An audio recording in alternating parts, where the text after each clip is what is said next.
किया जाए? जहां तक हमारी समझ है, एक ही गुट है और वो है कांग्रेस का गुट, राहुल गांधी का, खड़गे जी का गुट। ये अलग बात है कि कुछ लोग वहां बैठे हैं, कुछ यहाँ बैठे हैं, कुछ यहाँ बैठे हैं, लेकिन सब इसी पार्टी के दायरे के अंदर राहुल जी का, खड़गे जी का संदेश और कांग्रेस के हाथ के निशान की बात करते हैं। ये जरूर मैं मानूंगी कि कोई भी संस्था होती है या कोई भी ऑर्गेनाइजेशन होती है, उसमें अपनी अपनी स्पेस के लिए सब लोग, देखो जब तक आपस में इतना भी नहीं होगा तो कोई संगठन में डायनामिज्म भी नहीं होता।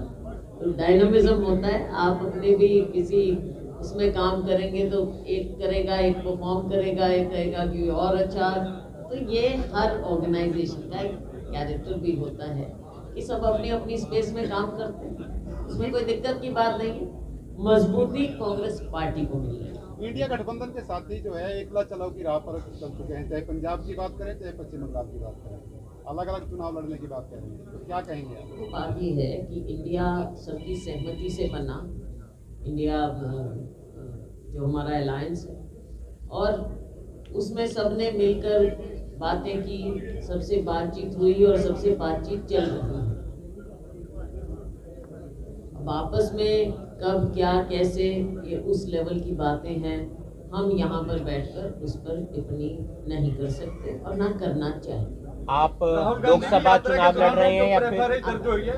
राहुल गांधी की यात्रा के दौरान उन पे एफआईआर दर्ज हुई है, कन्हैया पे, वेणुगोपाल पे, क्या कैसे देखते हैं? जी बिल्कुल, हमने देखा वहाँ पर जिस तरह से पहले से ही मंशा रही वहाँ सरकार की कि कैसे भी करें, वरना आप सोच सकते हैं कि अफसर सामने लेट जाएं और ऐसे बैरिकेड लगाएं।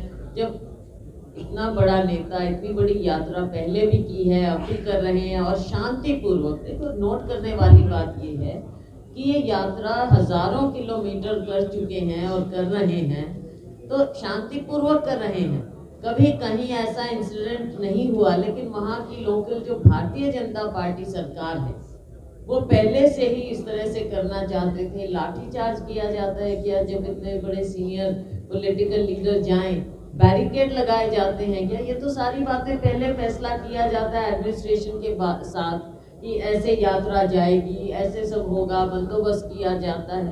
तो वो करने की बजाय एफआईआर हमारे नेताओं पर करें, ये तो उनकी सोच दिख रही है। लेकिन राहुल जी ना कभी डरे हैं ना झुके हैं, हमारी यात्रा जारी है और जारी रहेगी। बीजेपी प्रदेशवासियों को राम मंदिर की प्रदेशाध्यक्ष कल कहते हुए नजर आए कि कांग्रेस अपने पूर्वजों को न्याय नहीं दिला पाई, तो यह न्याय यात्रा भी न्याय संगत नहीं है।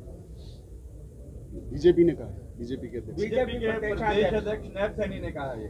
देखो वो अपनी टिप्पणी करें, उन जानते हैं कि उनका जो भारतीय जनता पार्टी या उस समय भारतीय जनता पार्टी टाइप की जो ऑर्गेनाइजेशन थी, हमारी देश की लड़ाई में, आज़ादी की लड़ाई में देश के करोड़ों लोगों का योगदान रहा, तो क्या ये उनको सबको नकारेंगे?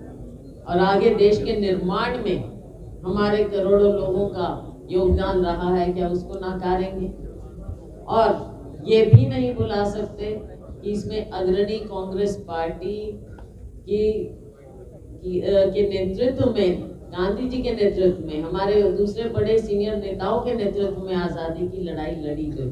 अब आज के दिन ये इस तरह की टिप्पणी करना, ये तो उनकी सोच है। इन्होंने कब भाग लिया था आज़ादी की लड़ाई में? राम मंदिर की यात्रा करवा रहे हैं, के माध्यम से भाजपा नेता कह रहे हैं कि यात्रा के माध्यम से कांग्रेस गुमराह कर रही है जनता। देखो वो अपने घर में देख लें कि उनके कौन से नेता किससे बात करते हैं, किससे नहीं बात करते, और क्या उन्होंने जुमलों के आधार पर अपनी सरकार नहीं बनाई। उनका तो आधार ही जुमला था, जो खुद इन्होंने सर्टिफाई किया। माननीय गृह मंत्री जी से जब पूछा गया चुनाव के बाद कि आपने तो 15 लाख की बात कही, आपने ऐसा कहा, तो उन्होंने कहा ये तो चुनावी जुमला था।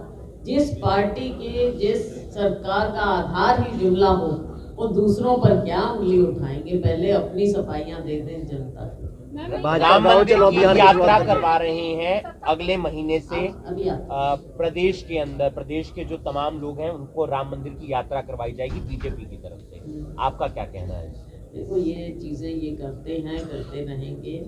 हम पहले भी कह रहे थे कि राम किसी के पर्सनल प्रॉपर्टी भगवान राम नहीं हो सकते, ना हुए हैं, ना कभी होंगे समय के अंत तक। तो कोई भी राजनीतिक पार्टी अगर फायदा उठाना चाहे भगवान जी के नाम का, ये तो कभी हो भी नहीं सकता और ना किसी की सर्टिफिकेट दे सकते। बाकी चुनाव जब आते हैं तो ये लोग इस तरह के कभी धर्म के नाम पर, कभी कुछ और ये करते हैं ऐसे काम। भाजपा गाँव चलो। हाँ मैडम, आपका सत्ता पक्ष का कहना है कि कांग्रेस पार्टी दुर्भाग्यपूर्ण पार्टी है और भ्रष्टाचारी पार्टी है। इसका जवाब मैं अपने गिरबान में भाजपा गाँव देखिए, चलो। आप जो ये सवाल पूछ रहे हैं ना, उनका ये कहना है आप टिप्पणी करो, उनका ये कहना है आप टिप्पणी करो, इसका कोई मायने नहीं है। आप पूछो जो सवाल पूछना है।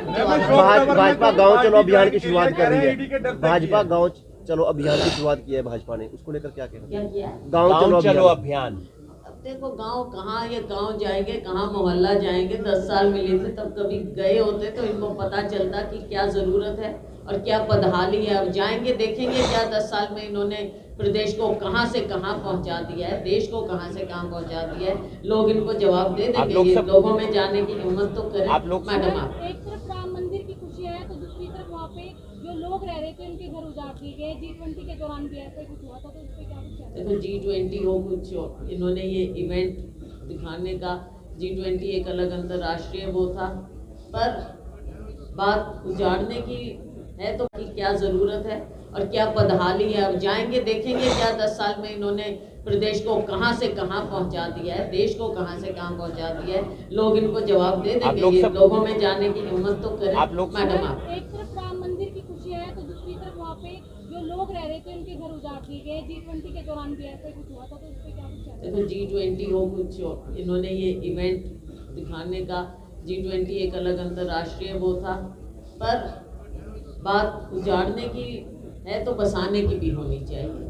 लोगों को बसाना भी चाहिए। लोकसभा चुनाव लड़ रहे हैं आप, गरीबों को हटाया हाईकमान फैसला करें। आपकी इच्छा क्या है, लोकसभा या विधानसभा? देखो, मैंने ये कहा कि अब तक मैंने लोकसभा चुनाव लड़े हैं और मैं राज्यसभा में भी मुझे पार्टी ने मौका दिया एक बार। इस बार जो हाईकमान फैसला करेगी वो हमारा तो फ्यूचर वही करते हैं, लेकिन मेरी इच्छा है कि इस बार मैं विधानसभा चुनाव, नीलोखेड़ी से मैम, ये भी हाईकमान फैसला। शैलजा जी अभी अपने भाषणों में कई बार जो है चुनावी वादे करते हैं, 500 से लेकर 6,000 तक पेंशन देंगे। कुछ देखो, कुछ चीजें हैं जो मैनिफेस्टो कमेटी तय करती है, कुछ है जो पार्टी तय करती है, कुछ 2-4 बातें हैं जो और स्टेट्स में भी हमने की। शैलजा जी, प्रदेश में 4 कमेटियां बनाई गई हैं, लेकिन अब 4 कमेटियां बनाई गई हैं प्रदेश में, लेकिन अब आला कमान ने हर एक कमेटी में AICC के सचिव की नियुक्ति तय कर दी है। क्या जो प्रदेश के नेता हैं, मैंने देखा 2 दिन पहले की 2 दिन पहले है, AICC के सचिव जो हैं इन 4 कमेटी में रहेंगे, क्या आप लोगों के बीच सामंजस्य नहीं है? सचिव कौन है? AICC सचिव कौन है? जो भी उनका नाम भी डिक्लेयर किया गया, इतना जरूर है, वो लेटर इश्यू कर दिया गया है। अच्छा, मैंने कुछ देखा नहीं है, ऐसे क्यों? मैं अशोक तंवर ने जो बीजेपी ज्वाइन की, आप कैसे देखते हैं इसको?